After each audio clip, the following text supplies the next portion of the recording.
श्री भगवान पुरुषोत्तम के 33 नाम का मंत्र जप। ओम पुरुषोत्तमाय नमः, ओम वैष्णवे नमः, ओम नारायणाय नमः, ओम कृष्णाय नमः, ओम गोविंदाय नमः, ओम माधवाय नमः, ओम मधुसूदनाय नमः, ओम त्रिविक्रमाय नमः, ओम वामनाय नमः, ओम श्रीधराय नमः, ओम ऋषिकेशाय नमः, ओम पद्मनाभाय नमः, ओम दामोदराय नमः, ओम केशवाय नमः, ओम जगन्नाथाय नमः, ओम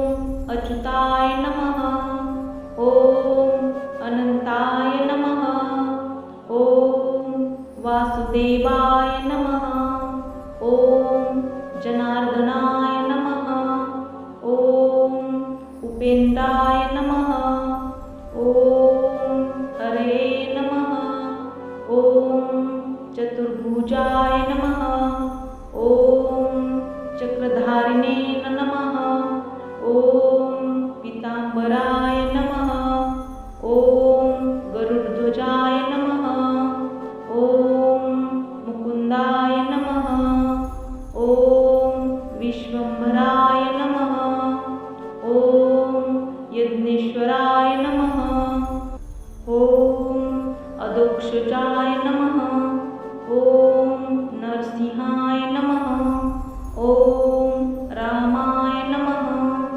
ओम वैकुंठनाथाय नमः, ओम सत्यनारायण नमः, ओम पुरुषोत्तमाय नमः, ओम वैष्णवे नमः, ओम नारायणाय नमः, ओम कृष्णाय नमः, ओम गोविंदाय नमः, ओम माधवाय नमः, ओम मधुसूदनाय नमः, ओम त्रिविक्रमाय नमः, ओम वामनाय नमः, ओम श्रीधराय नमः, ओम ऋषिकेशाय नमः, ओम पद्मनाभाय नमः, ओम दामोदराय नमः, ओम केशवाय नमः, ओम जगन्नाथाय नमः, ओम अच्युताय नमः, ओम अनंताय नमः,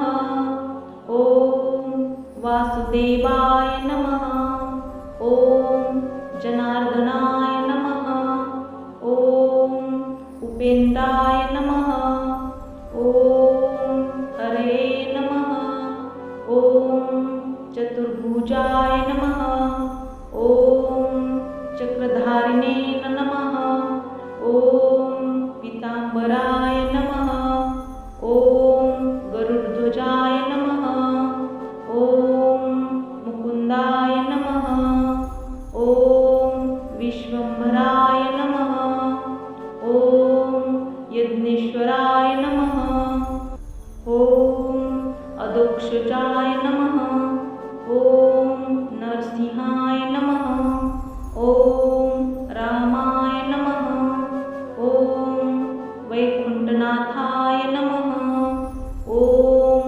सत्यनारायण नमः,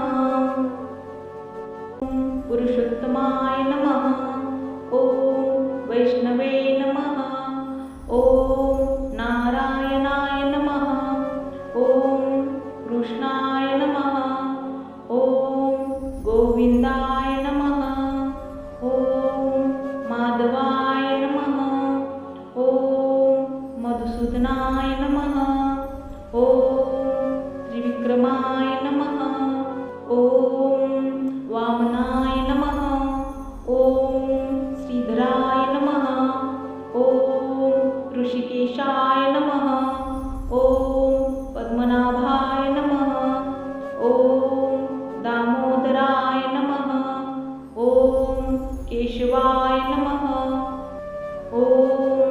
जगन्नाथाय नमः।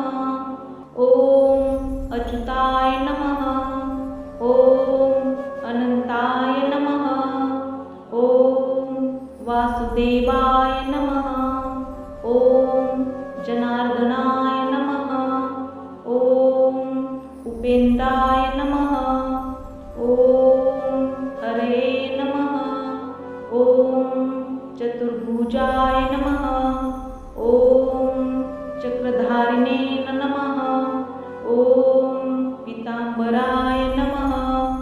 ॐ गरुडध्वजाय नमः। ॐ मुकुन्दाय नमः। ॐ विश्वम्भराय नमः। ॐ यज्ञेश्वराय नमः। ॐ अदोक्षजाय नमः। ॐ नरसिंहाय नमः। ॐ रामाय नमः। ॐ वैकुण्ठनाथाय नमः। ॐ सत्यनारायणाय नमः। ॐ पुरुषोत्तमाय नमः। ॐ वैष्णवे नमः। ॐ नारायणाय नमः। ॐ कृष्णाय नमः। ॐ गोविंदाय नमः। ॐ माधवाय नमः। ॐ मधुसूदनाय नमः। ॐ त्रिविक्रमाय नमः। ॐ वामनाय नमः। ॐ श्रीधराय नमः। ॐ ऋषिकेशाय नमः। ॐ पद्मनाभाय नमः। ॐ दामोदराय नमः। ॐ केशवाय नमः। ॐ जगन्नाथाय नमः। ॐ अच्युताय नमः। ॐ अनंताय नमः। ॐ वासुदेवाय नमः। ॐ जनार्दनाय नमः। ॐ उपेन्द्राय नमः। ॐ हरे नमः।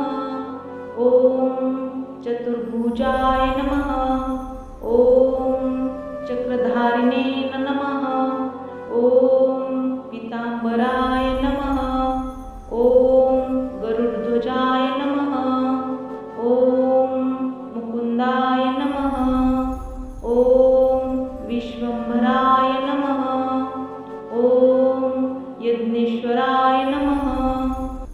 ॐ अदोक्षजाय नमः। ॐ नरसिंहाय नमः। ॐ रामाय नमः। ॐ वैकुण्ठनाथाय नमः। ॐ सत्यनारायणाय नमः। ॐ पुरुषोत्तमाय नमः। ॐ वैष्णवे नमः। ॐ नारायणाय नमः। ॐ कृष्णाय नमः। ॐ गोविंदाय नमः।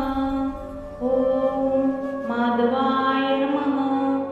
ॐ मधुसूदनाय नमः। ॐ त्रिविक्रमाय नमः। ॐ वामनाय नमः। ॐ श्रीधराय नमः। ॐ ऋषिकेशाय नमः।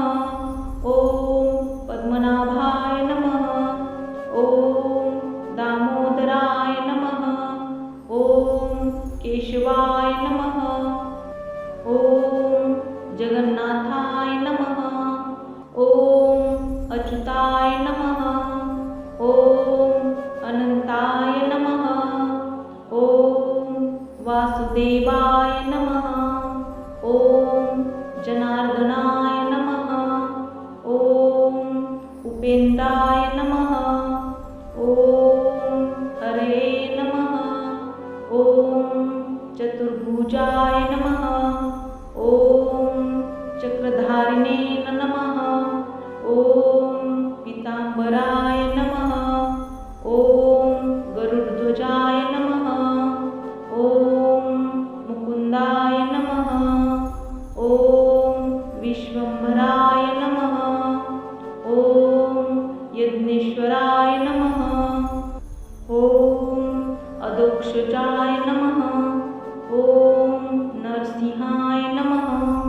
ॐ रामाय नमः। ॐ वैकुण्ठनाथाय नमः। ॐ सत्यनारायण नमः। ॐ पुरुषोत्तमाय नमः। ॐ वैष्णवे नमः। ॐ नारायणाय नमः। ॐ कृष्णाय नमः। ॐ गोविंदाय नमः। ॐ माधवाय नमः। ॐ मधुसूदनाय नमः। ॐ त्रिविक्रमाय नमः। ॐ वामनाय नमः। ॐ श्रीधराय नमः। ॐ ऋषिकेशाय नमः। ॐ पद्मनाभाय नमः। ॐ दामोदराय नमः। ॐ केशवाय नमः। ॐ जगन्नाथाय नमः। ॐ अच्युताय नमः। ॐ अनंताय नमः। ॐ वासुदेवाय नमः। ॐ जनार्दनाय नमः। ॐ उपेन्द्राय नमः। ॐ हरे नमः।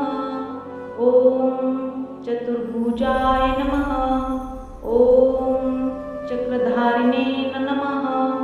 ॐ पीताम्बराय नमः। ॐ गरुडध्वजाय नमः। ॐ मुकुन्दाय नमः।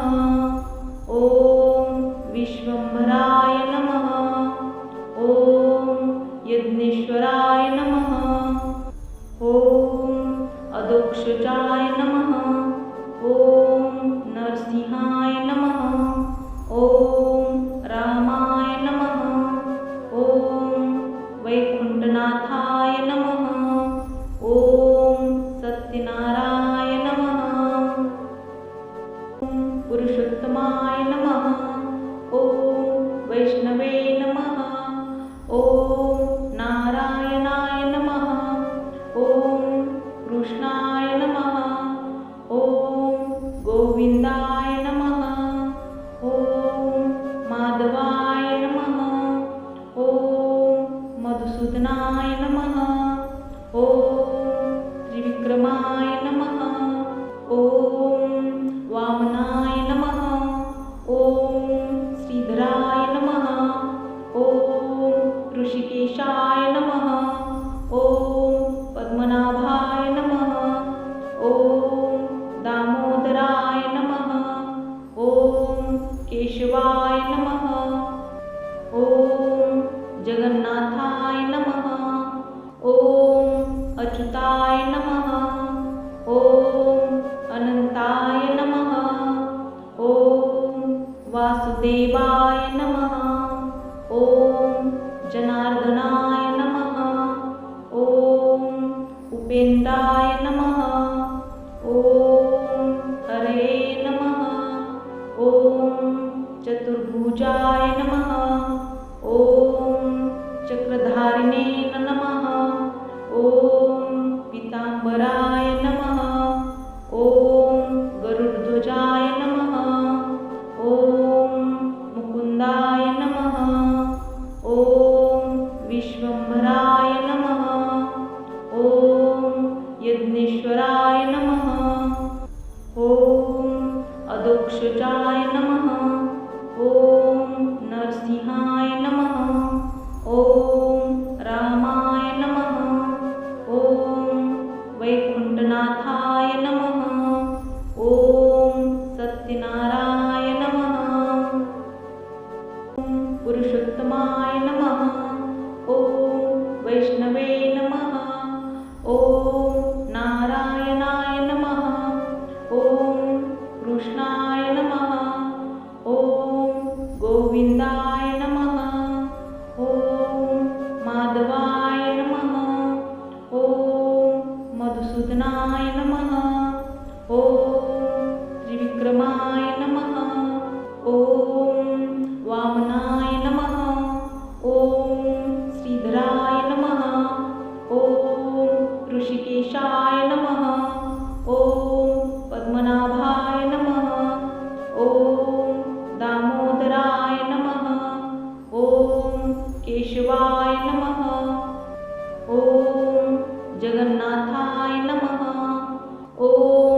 अच्युताय नमः। ॐ अनंताय नमः।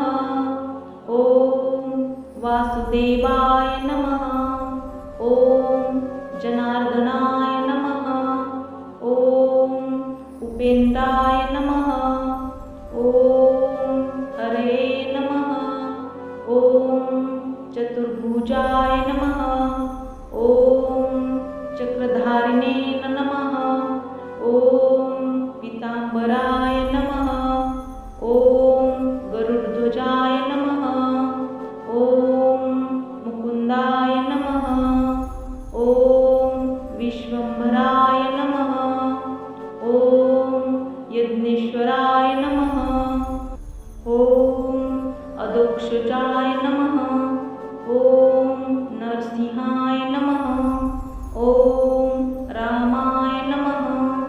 ॐ वैकुण्ठनाथाय नमः।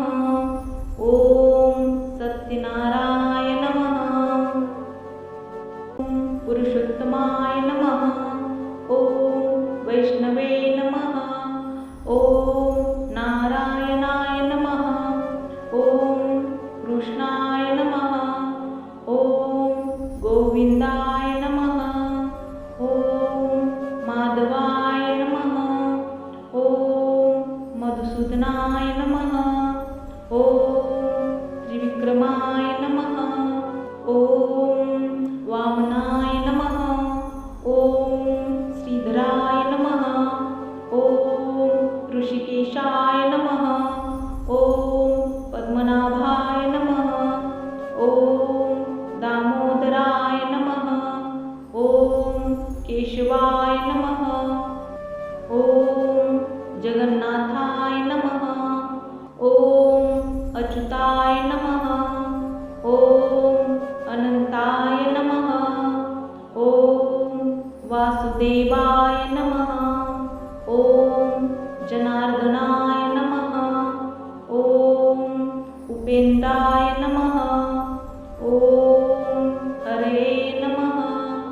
ॐ चतुर्भुजाय नमः।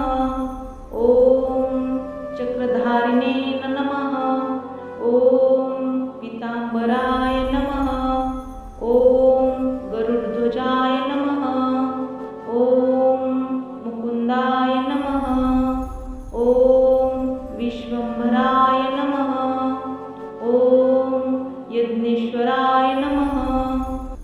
ॐ अधोक्षजाय नमः। ॐ नरसिंहाय नमः। ॐ रामाय नमः।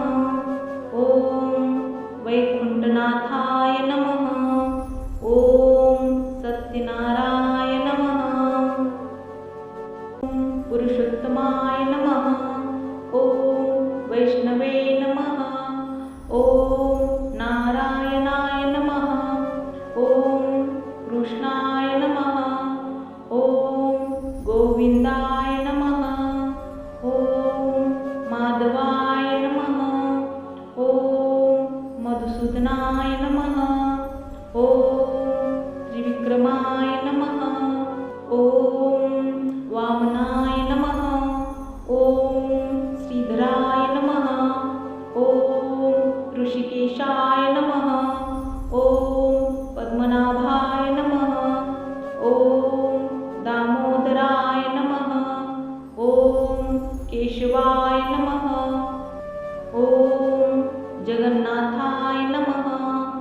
ॐ अच्युताय नमः। ॐ अनंताय नमः।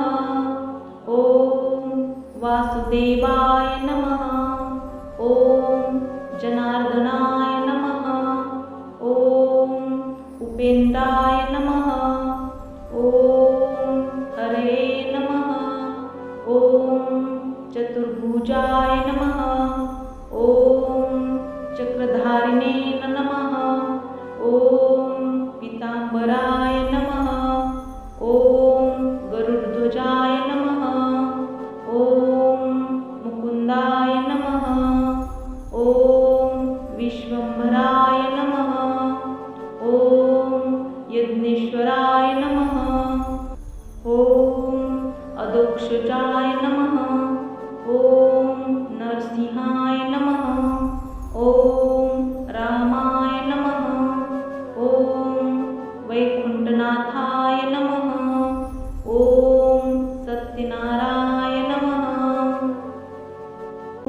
पुरुषोत्तमाय नमः। ॐ वैष्णवे नमः। ॐ नारायणाय नमः।